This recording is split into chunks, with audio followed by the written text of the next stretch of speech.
بسم اللہ الرحمن الرحیم۔ دیکھو بھائی، گزشتہ کل کرسی پر بیٹھ کر نماز پڑھنے کے جو مسائل بیان ہوئے تھے، اس میں سب سے پہلی بات یہ یاد رکھو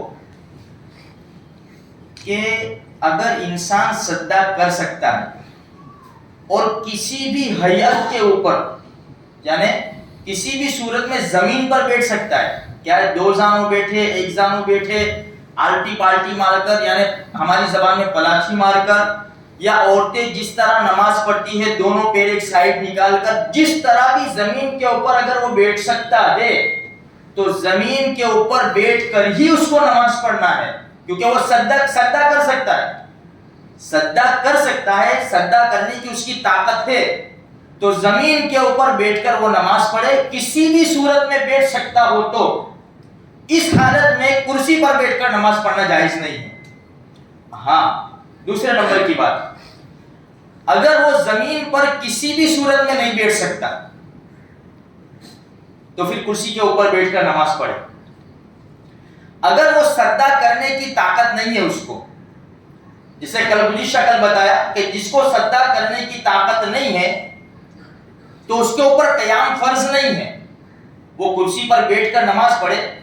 بعض حضرات جیسے کہ کرسی پر بیٹھتے ہیں تو رکوع اور قیام کرتے ہیں، کریں گے تو چلے گا، لیکن بہتر یہ ہے، فتاوی میں لکھا ہے کہ بہتر یہ ہے کہ جو آدمی سجدہ کرنے کی طاقت نہیں رکھتا تو وہ پوری نماز کرسی پر بیٹھ کر پڑھے، اس کو کھڑے ہونے کی ضرورت نہیں ہے، بہتر یہ ہے کہ بیٹھ کر پڑھے۔ دیکھو بعض مرتبہ کیا ہوتا ہے بھائی، 3-4 کرسی لگی ہوئی ہوتی ہے، صفے ہے نا، صفے مکمل کرنا، یہ اس کی حدیث میں بڑی تاکید آئی ہے کہ بالکل صفے اچھی طرح ہو۔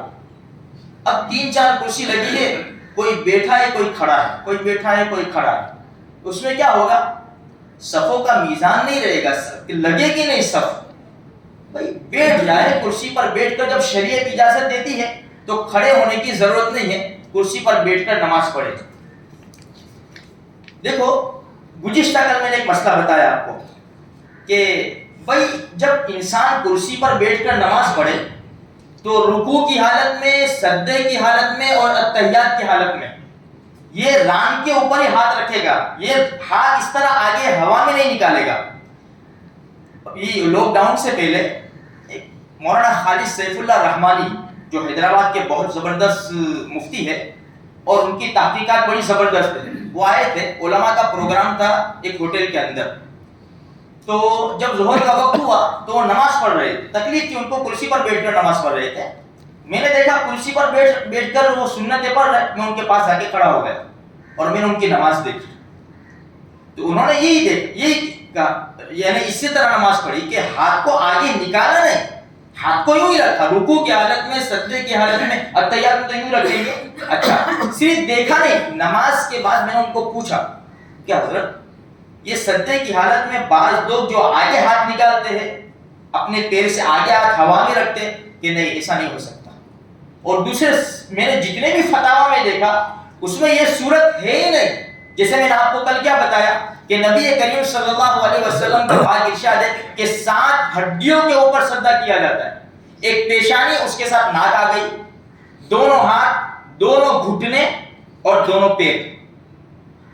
اب ہاتھ آگے رکھیں گے تو یہ ہوا میں رہیں گے، اسی لیے رکوع کی حالت میں، سجدے کی حالت میں اور اتحیات میں ران کے اوپر ہی اپنے ہاتھ رکھے۔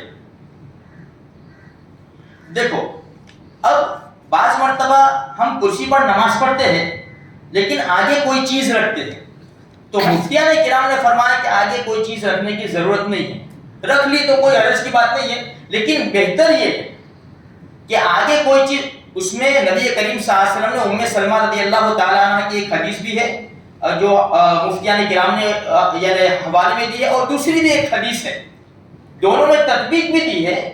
محدثین نظام نے فیصلہ یہ کیا ہے کہ بھئی اگر کرسی پر بیٹھ کر نماز پڑھے تو بس اسی طرح رکوع اور سجدہ اشارے سے کر لے، کسی چیز کے اوپر، ہاں اگر کوئی اتنا بیمار آدمی ہے کہ جھکنے جائے گا تو گر جائے گا تو پھر مجبوری کے اندر اس کو اجازت دی جا سکتی ہے۔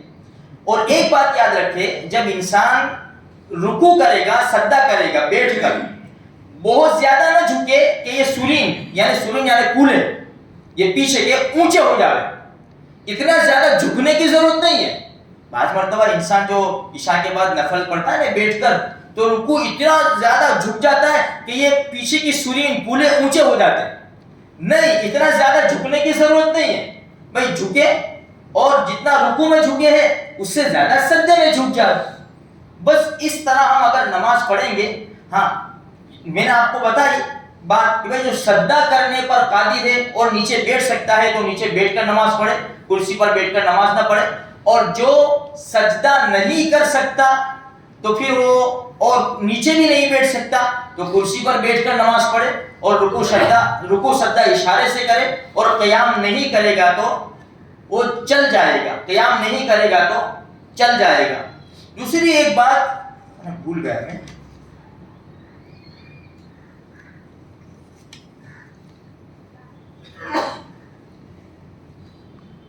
چلو ٹھیک ہے, کبھی یاد آیا تو انشاءاللہ میں پھر بعد میں بتا دوں گا. تو اس اعتبار سے اگر ہم نماز پڑھیں گے تو انشاءاللہ اس کا بہت بڑا فائدہ ہوگا. ہاں, یہ بات مجھے یاد آ گئی, کل جو میں نے بتائی تھی کہ بھائی بعض لوگ جو نماز شروع ہوتی ہے نا تو وہ کرسی بیچ میں لے کر آ جاتے ہیں. تو کرسی بیچ میں نہ رکھے, وہ کرسی پر بیٹھ کر نماز پڑھنے والے وہ سائڈ کے اوپر نماز پڑھے. یا تو اگر کوئی ستون ہو, پیلر ہو, تو اس کی آڑ کے اندر کرسی رکھ لے. بیچ میں کرسی رکھنا مناسب نہیں ہے, وہی صفوں کا مسئلہ آئے گا پھر کہ صفیں ٹوٹ جائے. ہاں, اگر ہم دیر سے آئے اور تیسری چوتھی رکعت میں یا مغرب میں دوسری تیسری رکعت میں آئے, اب امید نہیں ہے کہ لوگ آئیں گے, صف پوری نہیں ہوگی, تو پھر کوئی حرج کی بات نہیں ہے, بیچ میں بیٹھ جائے. ورنہ انسان جب شروع میں نماز میں شامل ہو, اس کے لیے یہی ہے کہ بھائی اپنی کرسی کو سائڈ میں رکھے تاکہ پوری صف اچھے انداز سے نظر آ جاوے اور پوری صف پوری ترتیب سے بن جاوے اور اچھی طرح نماز ہو جاوے. تو اس اعتبار سے انشاءاللہ ہم عمل کریں گے, اور جس کو بھی کچھ سمجھ میں نہ آئے علماء کرام سے پوچھ کر ہم اپنی زندگی گزاریں گے. انشاءاللہ بہت بڑا فائدہ ہوگا. اللہ مجھے آپ کو سارے مسلمانوں کو توفیق نصیب. آمین.